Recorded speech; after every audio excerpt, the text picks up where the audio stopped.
everyone's looking for the young guy. They're looking for McVay. I think take a shot out. Todd Bowles, get him a second shot at head coach and see if he can do it. I don't think they will. If they don't have Anthony Davis, I'm saying it right now. If Anthony Davis is out for the playoffs, they don't make it out of the first round. It's crazy. And our kids will know how great Tom Brady is because he's going to be playing. Yes, it is 15.0%. That's what the Yankees brought Garrett Cole to do. He was a 6th-round pick. This is a fairy tale story that's being written in front of our eyes. People like to call them their JV team, and they just stole one of their better players. They didn't struggle against the Padres. The Padres didn't really put up a fight in most of the games. Jerry Jones, hope you're listening. Hi, I'm Landon Bowe, and you're listening to Outsiders Opinions with Kevin and Austin. What's up, y'all? Welcome to our NFL Opinions of the Week. I am Kevin, and I am joined by the man that gets all the awards and also votes on awards, Austin. I don't get to vote on awards, Kevin. I wish I did. Yeah. Well, we're technically voting right now. That's true. So where do you want to start? Yeah. Let's start with let's go offensive rookie of the year. I feel that's a layup, and that's Stroud. You said offensive rookie of the year was a layup. Yeah, I feel like it's a layup. Even though Puka had the greatest statistic wide receiver season of all time for a rookie.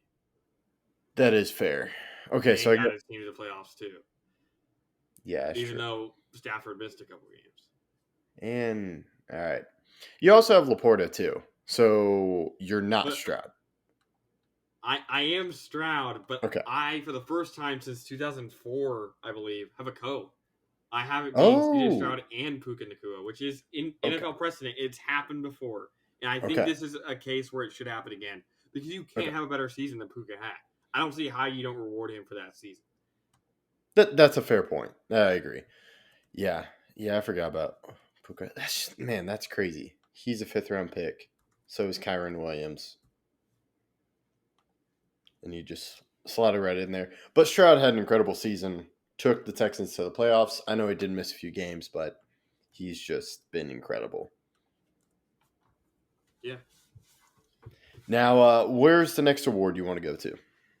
Let's do comeback player of the year. I think it's Baker Mayfield.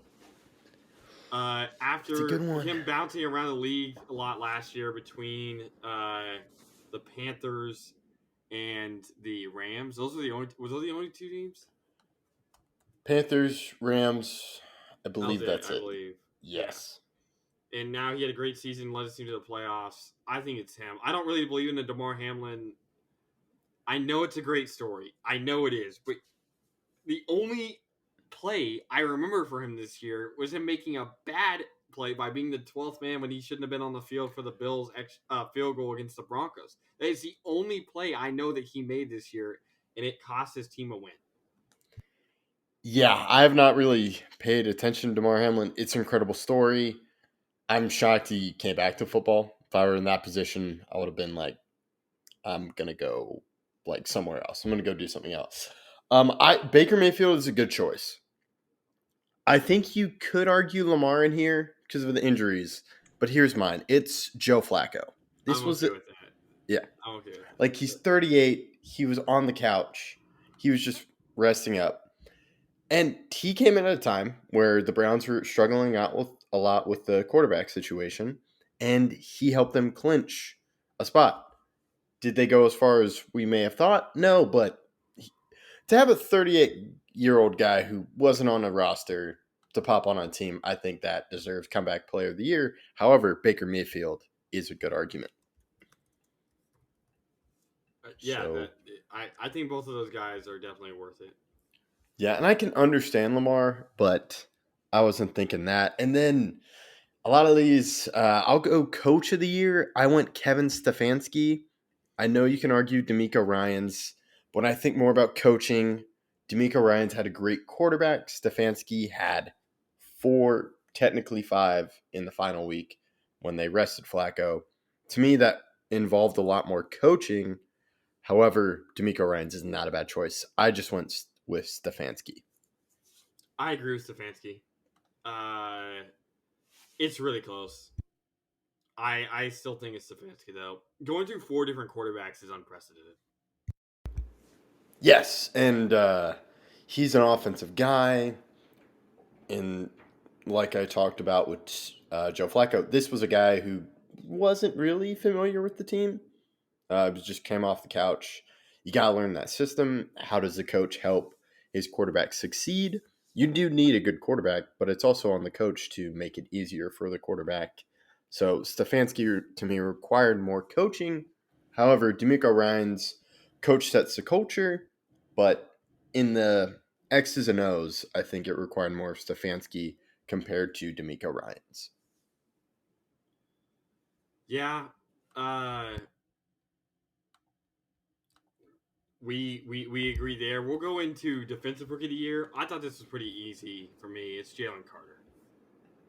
Okay, you went Jalen Carter. I did not go Jalen Carter. This one was tricky for me. I went with Witherspoon. Witherspoon had a bad end of the year. He didn't play well at the end of the year. I also thought about Brian Branch for the Lions. I think he came on of late. It's just, what's your reasoning for Carter? He was amazing. He was on a defense that really struggled. He put up 6 sacks as a defensive tackle. That's very impressive.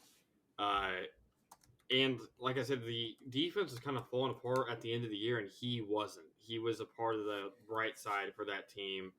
And, he kind of helped them stay afloat. All right. I understand what you're saying. To me, it was bad defense. But yeah, I don't – no one really surprised me on this. I saw him, I'm like, man, I really don't know who to choose. I'll go Witherspoon, but I'm not locked into it. So I understand Carter. If I wasn't going to go Witherspoon, I would have gone Brian Branch, the safety for the Lions. Okay. Now, Anderson was also up there for me. Oh, yeah. Will Anderson's a great one, too. I forgot. And now we'll go Defensive Player of the Year. I'll let you go Me first. All right. This one, I was thinking Myles Garrett, and then I looked at sacks, and this guy was the leader. I went TJ Watt. You can see the difference in the Steelers. And to me, I thought he came out of games, but he still led the league in sacks. It just transforms the Steelers' defense. So to me, he's Defensive Player of the Year. Sacks aren't everything, Kevin. And I do think it's Myles Garrett. I think he had the best season. He led the league in approximate value, even though he missed the last game of the year. I just think their defense was better because of how dominant he was. Now, are we splitting hairs here? Yes, I think both are amazing. There were some other options that I also was very close with because of either injuries or bad coaching. Other stuff didn't happen, but I think that the best option here was Myles Garrett. Yeah, that's a good point. Myles Garrett should definitely be included, and I'm really curious to see how the voting shakes out, because this seems, for the first time we've done this, we've agreed on one. It's just there's so many, like I thought of a layup. There's really no layup to me in this once you brought up Puka Nacua. And then I also thought of Sam Laporta. With the Offensive Rookie of the Year, Comeback Player of the Year, we have different guys. So Defensive Player of the Year, I understand Myles Garrett. And I feel TJ Watt gets a lot of recognition, but the sacks was like, okay. And you can tell when he's missing from the defense. However, the knack on him is the availability. But yeah, we're splitting hairs on this. So I'll let you add more thoughts and move on. Yeah, I was really close to the game with Khalil Mack. I think he was the only thing holding up that defense, but the way the end of the year kind of turned out, not just for him, but for the Chargers, made it not the best pick, in my opinion, even though I thought he had an amazing year. Micah Parsons also was very good this year. I just thought that the other 3 options I said were better this season, at least impact level, because of how good the Cowboys defense has been around Micah, the impact of the three guys I'd put ahead of him, which is Mac, Garrett, and TJ, are just felt more. And then we'll go into MVP. Yes, and I'll say my winner, or you can say your winner, and then maybe say your runner-up, and then the third guy. If I know I'm just adding this onto here because I'll say mine. Mine's Lamar Jackson, and I think he finally got wide receivers, and he was able to put up a lot of more stats, and you can tell just the way he impacts that team, the way that offense is built around him, and just the way he changes the game. Yeah, Lamar was easily my pick. It wasn't even all that close.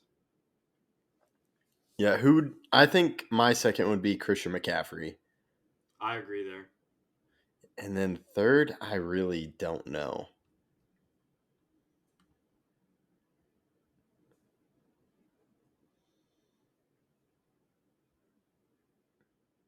Maybe I put Tyreek. You could put Brock Purdy there too.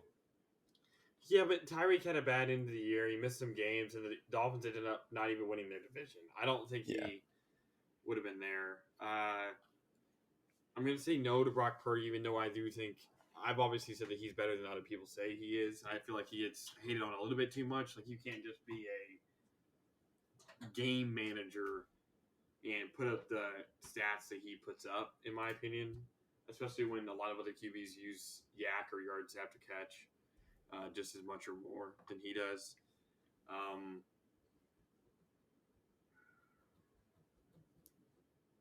mean, Dak deserves to be in that conversation, I feel like, in the top five. I know it's maybe a little bit slightly biased, but at least when you look at QB stats, I think Jordan Love's a top 10 guy.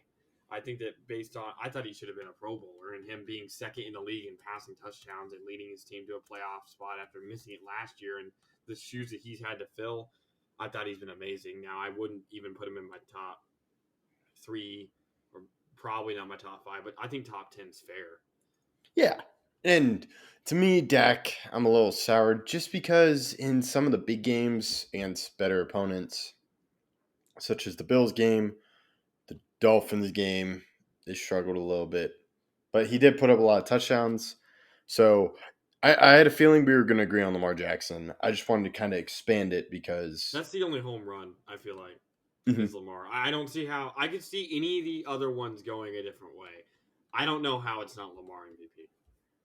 Yes, I'd be shocked, especially if it's another quarterback. I know people were pointing out the stats of Dak and Lamar Jackson. The thing with Lamar Jackson is it's his running ability is incredible. I think he's a really good It's passer. just his value he adds to the team. Like, Mhm. it's more than just passing yards and passing touchdowns that it does your impact. I will say that if CMC ended up winning it, I wouldn't be mad. I'd be shocked, but I wouldn't Mhm. be like tearing the world down because of how impactful truly CMC is. If the Yes. I could see the argument could be made, and I wouldn't call you a crazy person if you said CMC. My pick is still Lamar. I think Lamar was more valuable this year, but CMC led the league in rushing plus receiving touchdowns, tied with Raheem Mostert, and had over 2,000 yards from scrimmage. Led the league in yards from scrimmage, touches, and rushing yards, and rushing plus receiving touchdowns. So basically, it touchdowns, yards, and touches he led the league in. So if he did end up winning it, I would not call anyone crazy because of how impactful he truly is. But I do think Lamar was more valuable this year because there's a lot of other players that play with Christian McCaffrey that kind of aid, whether it's Trent Williams or the great offensive coaching staff. That's not necessarily true in Baltimore. And I think that Lamar is more valuable. But again, those are the only two I could see an argument for and not see the world explode. Yes, that's a great way to put it. I would be shocked if CMC like you. I wouldn't hate it though, because I've been anti QB for the award, but Lamar Jackson deserves it. That's all I got. I'll toss it over to you to close it out. Yeah, thank you guys for listening. Let us know your awards in the comments and catch us in our next one.